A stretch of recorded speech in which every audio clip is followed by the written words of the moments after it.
I can't even believe I'm saying this, but welcome to my first podcast. I've been wanting to do this for so many years. I've always felt called to do this, and I've always known it's something that I'm meant to do, but it was never really the right time for me to start, and I'm finally in a place with myself that I am ready to step into this. So I am so excited, and I just want to take a moment to thank you guys so much from the bottom of my heart for coming and watching this podcast and supporting me. This space is completely new to me, so I want you guys to be patient, and it might suck at first. I was initially going to call the podcast Beyond the Surface, but there's a few podcasts that already have that name, and there's someone in the process of trying to trademark it. So I was like, let me just change the name. And I literally changed the name a few days ago, and it's something that means so much to me. And a lot of you guys that have watched me on Instagram over the years, you guys know what the name means. So I decided to go with Mobbin with Macie. And I decided this because back in college, when I used to ride my scooter around campus, I would take my phone and literally put it in my bra. And I would do like a little GoPro type of moment and setup where I was talking to you guys and just pouring my heart out as I was riding the scooter. And then that turned into eventually going in my car. And that's when I started to reveal my face. So I would show my face and get out of my comfort zone and then start answering your guys' questions as I was driving. And then now it has officially turned into a podcast, which is crazy. I feel like God was preparing me little by little over the years to step into where I am today, which is starting this podcast. In this podcast, I'm going to share my deep, raw, and very pivotal moments in life that have shaped me into who I am today, whether that was overcoming social anxiety, dealing and navigating with depression, going through my faith and spirituality journey, building a business, or my fitness journey. I've kind of had so many different eras in my life, and I've gone through so many things that I know I'm able to help other people. So that being said, guys, my intention with this podcast is to make you guys feel heard and seen and meet you where you're at, so I can help inspire you guys with my stories and realize that you're more than capable to accomplish anything in your life. You guys are capable to reach your full potential, and I want to show you that by sharing my vulnerable stories and giving you guys advice. Now that you guys know the meaning behind the name and what the podcast is going to be about, I want to share kind of how the episodes are going to run.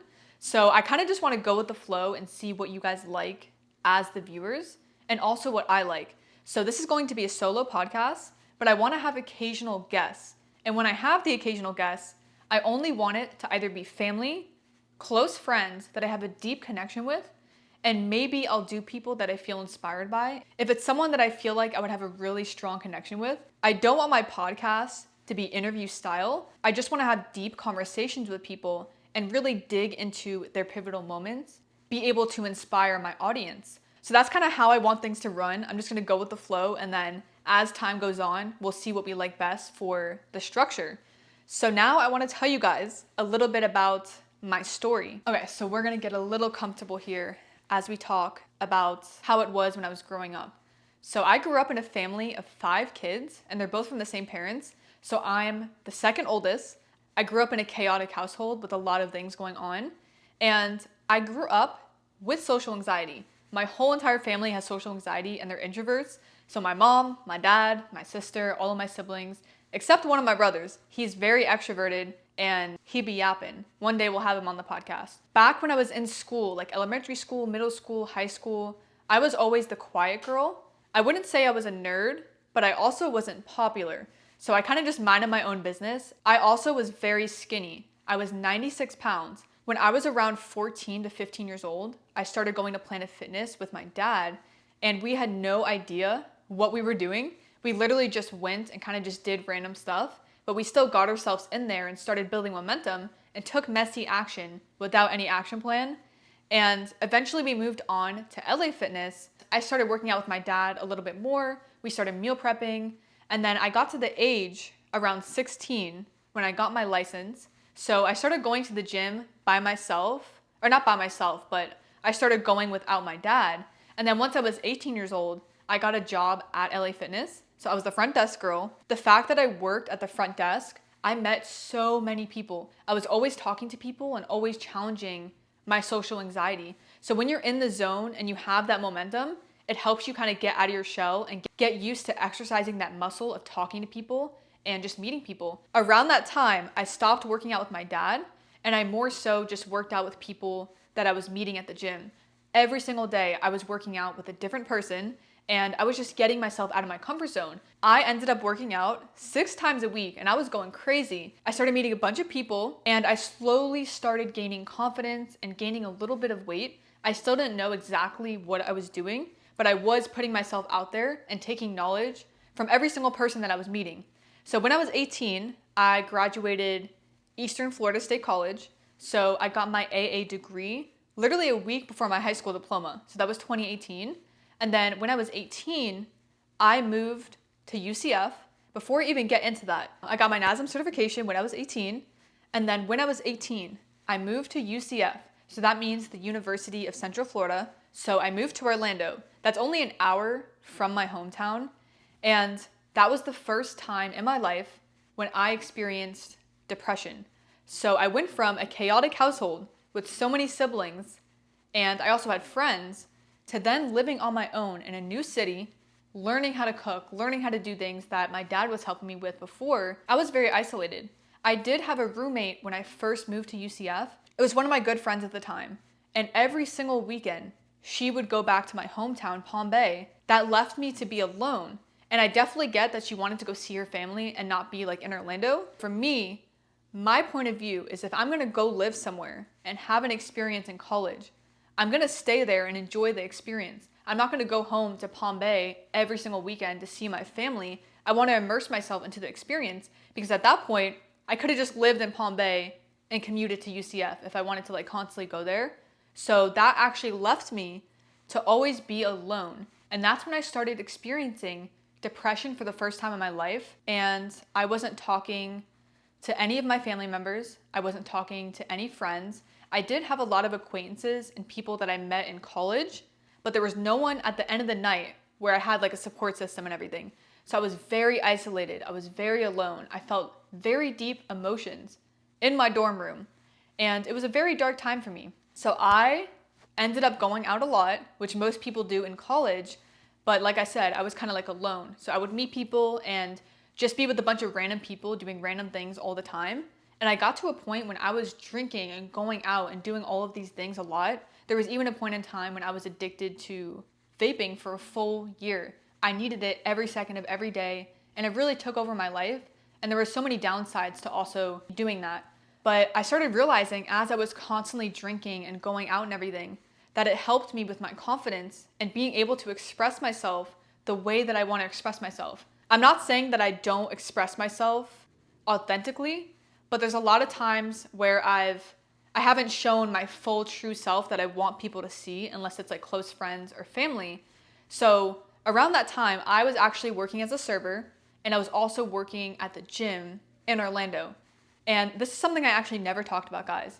So I used to drink alcohol before my shift sometimes just to be able to be confident and be outgoing and be the version of myself that I am, except the social anxiety always got in my way. So every time I went to a car show or a certain event, whatever it was when it came to socializing with people, I would make sure that I brought a bottle of whiskey or a bottle of Dragonberry Bacardi, and I would drink so much just to be able to feel confident. When I was working as a server and when I would do that, I would start off the shift with so much energy and socialize with everyone, and then I would have my come down. So I would have a point in time when the alcohol started wearing off. And I'm the type of person that when I drink alcohol, I knock the fuck out and I get so tired right away. And a lot of times when I was working, it would be the peak time when everyone's coming in for dinner. And I started having that come down and get so tired, and I slowly stopped having the confidence that I had when I first walked into my shift and everything. But yeah, I find it crazy. I mean, I'm not gonna say I find it crazy that I did that because it makes sense. A lot of people that have social anxiety can 100% relate to the feeling that alcohol gives you. Now that I've grown so much as a person, all I need to have strength for something and to realize that I can do something and step into something uncomfortable, all I need is God. When you have God's strength, that's all you need in your life to be able to do things that you're too afraid to do if you have anxiety. But anyways, I'm kind of rambling a little bit. My stories when I tell things are kind of like all over the place. I know all of my experiences in my head, but sometimes I have trouble articulating things just because I'm not used to really talking in-depth and long-form type of content like this. But excuse my rambling. I guess it's probably not too much because it's a podcast, so I had to get used to that. But anyway, I was drinking a lot. I wasn't working out as much at that time.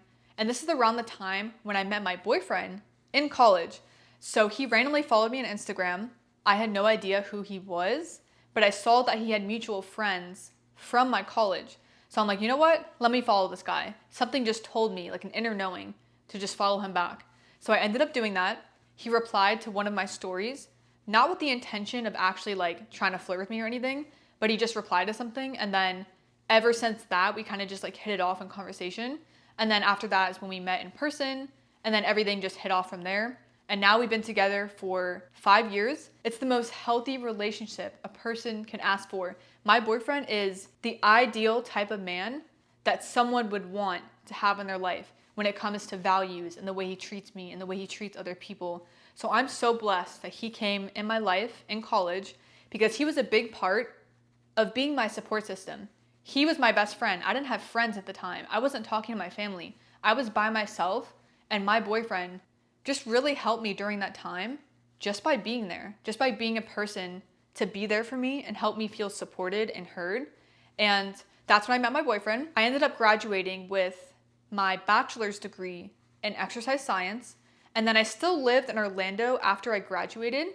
And then after that, I lived with my mom temporarily in Palm Bay. And then my boyfriend got a job offer in Connecticut. So we actually ended up moving to Connecticut, and I was there for 2 years. So from 2022 up until this past summer. So last summer is when I moved back to Florida from Connecticut. The reason why we moved to Connecticut is because my boyfriend was trying to find a job for 6 months in Florida, and he wasn't getting any luck. We were like, F it. He applied to other states, and then he randomly got an offer in Connecticut. I was like, you know what? Connecticut is not the best state in the world for someone to want to move to, but I thrive off of change. So I was like, you know what? Let's go there. And it's gonna be so fun to enjoy the seasons and just live somewhere else and experience something outside of Florida. And I'm young, so this is the perfect time to be able to do something like that. So yeah, that's when we moved to Connecticut.